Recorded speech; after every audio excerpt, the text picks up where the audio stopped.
right. We should be up and running here momentarily. Bull stream should be coming up now. Should be able to see charts and hear me. We got about 1 minute, less than 1 minute until the close. All right, but let's go ahead and get started.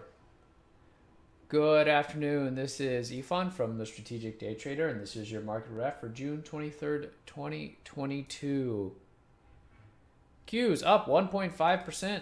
SPY up just 1%. So Q's showing a little bit of relative strength here as SPY is challenging yesterday's high. Q's actually took it out already.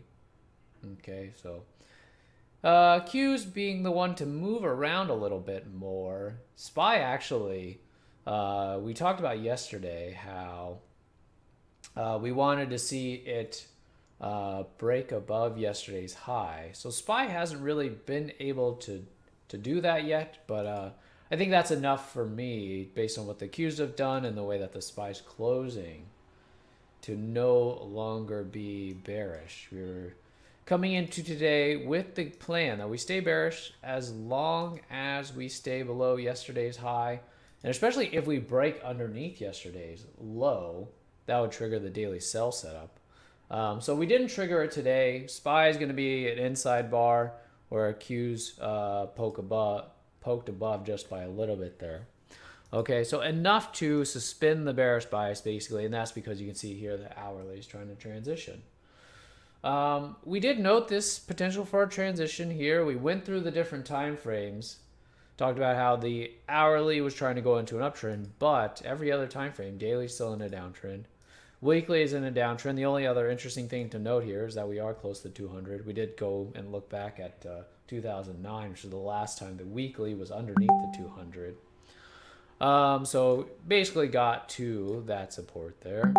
But still in a downtrend, and then the monthly you can see has broken the uptrend and looking pretty weak. So across the board, larger time frames still bearish, and the hourly trying to buck the trend. Now it's pretty normal for this to occur on longer time downtrends because the hourly is always going to be the first to start the bounce to show us the counter move, right? But as long as these others stay weak and have time frame alignment, then the path of least resistance is typically with the trend. So we do see here the hourly trying to start a new trend, trying to move up here.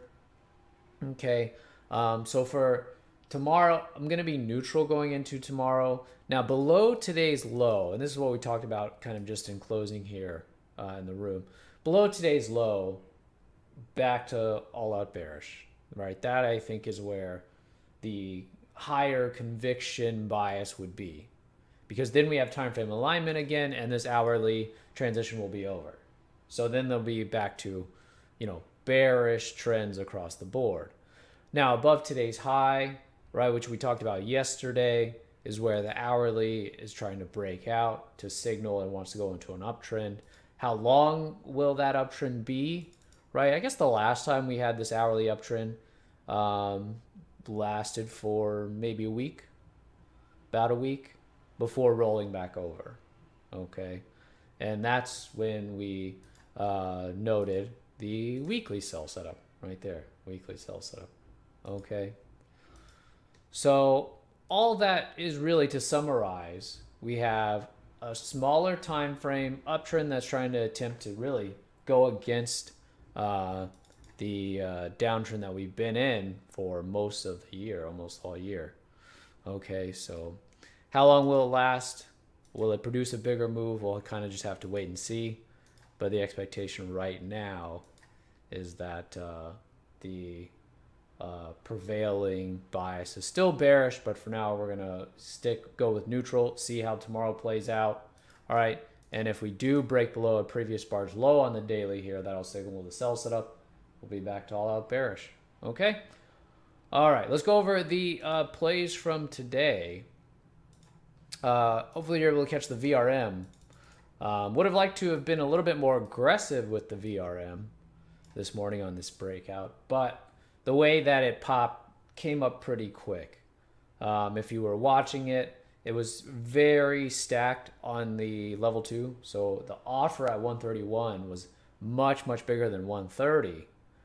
But because this was basing at the high, the expectation is that we either got a lot of hidden bids or that those offers will get pulled and eventually will break out. Now, once the level 2 started to level out and no longer be one-sided towards the offers, it kind of just exploded, which is why I think a lot of us didn't get the full size that we wanted to, because we wanted to see a little bit more, or on the way up pause so we could add, right? But this kind of just took off, and I didn't play it anymore after that. I don't think these moves were as easy to catch, although you can see, I mean, I had a really nice move. I could have also said, why didn't I just stick with it all the way, rather than, because I got out as soon as it looked like it was going to weak. I think around 142 is where I got filled on the way out.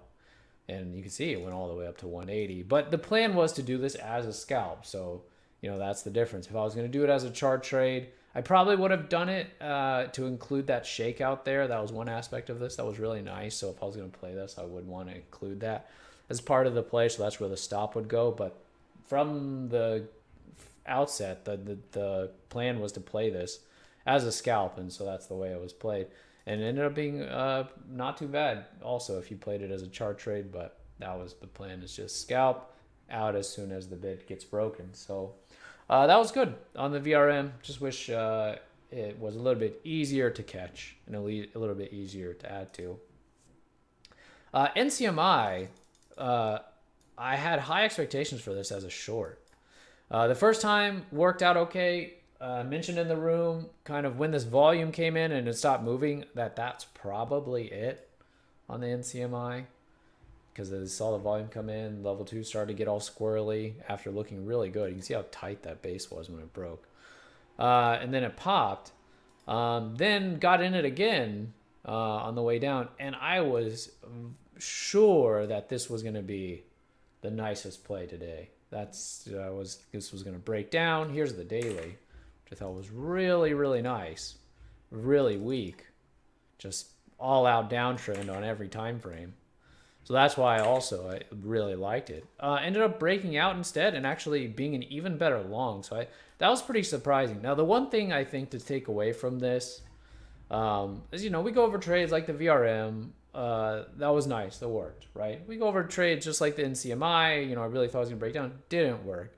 But there's also something I think to be learned here. I don't always go over it, but when you have a setup like this and it's a really high quality setup, it's the kind of things that you're like, okay, I do this all the time. I know this is a high odds play and it doesn't work, right? You want to be less aggressive in replaying it. I think the only way that I would have immediately replayed it is if this had turned into a topping tail and then come right back to the lows, right? To play it again, right? So that was something that, as hard as it was to say, okay, I'm going to let this one go, which I did see it right here. I was on the mic. I said, I'm going to let it go. I didn't like the way that it acted down there. If it's not going to work as a short there, I don't really see it working all that well, unless it comes back to the lows, in which case we'd be a topping tail on like a 15-minute or some larger time frame, and then breaks down from there and we get past that trouble area. So you can see what happened the next time it came down, right? Is that it had the same support there, had the same kind of reaction there. So, that's one of those things that you kind of have to decide, what will it take for me to replay? And, what is a sign that maybe, this thing is done or the move's been made or, it's different today. I mean, I didn't play it as long, which I guess, at some point probably set up well enough to play as long. See, that's pretty tough. Even to say I was going to play that as long, I would have flipped pretty bad. I guess it wasn't until the end of the day, as the market got this move into the end of the day, where it kind of got a good follow through to the upside. Okay, so just to recap, when you get that setup and you're like, this is an A+ setup, this is exactly what I want, and it doesn't act right, it doesn't follow through, you kind of have to just, I don't know, let it go, accept that, it's done, because A lot of times, if you get too stubborn about this idea that from before that you liked it, that it's really good, that it's going to go lower, can actually get you into some trouble because, if this were going to work, I think this was as good a chance as any. It was really, really tight base, basing at the lows, that kind of thing. Okay, and it comes, scalps, chart trades, it applies to both. I think you've probably, if you've been watching the market wrap for long enough, you've also heard me talk about that on chart trades. I played what I thought was, as good of a setup as it can give. And then it gives me another setup, interesting, valid setup. But if it's not going to work on what I thought was an A plus setup, I don't want to play, a C plus B setup and expect that to work. So just something to keep in mind, because I think, this, I could have easily, I think on this NCMI, if I were stubborn, given back all that I made from the morning drop, right? From the first drop, and then did make a little bit here, but then I did add to it expecting it was going to drop. So that portion didn't work, but that kind of stubbornness sometimes can get us into trouble. So then you just have to keep it into perspective that, if you already played the best setup you saw on this all day, or even this was, I thought, one of the best setups that we saw of any simple today, then it isn't going to work. Nothing to feel bad. Just know that, you already gave it your best shot. Okay? All right. So that's going to do it for today's market wrap. We'll be back at it tomorrow to close out the week. All right? And I'll talk to you then. Have a good evening.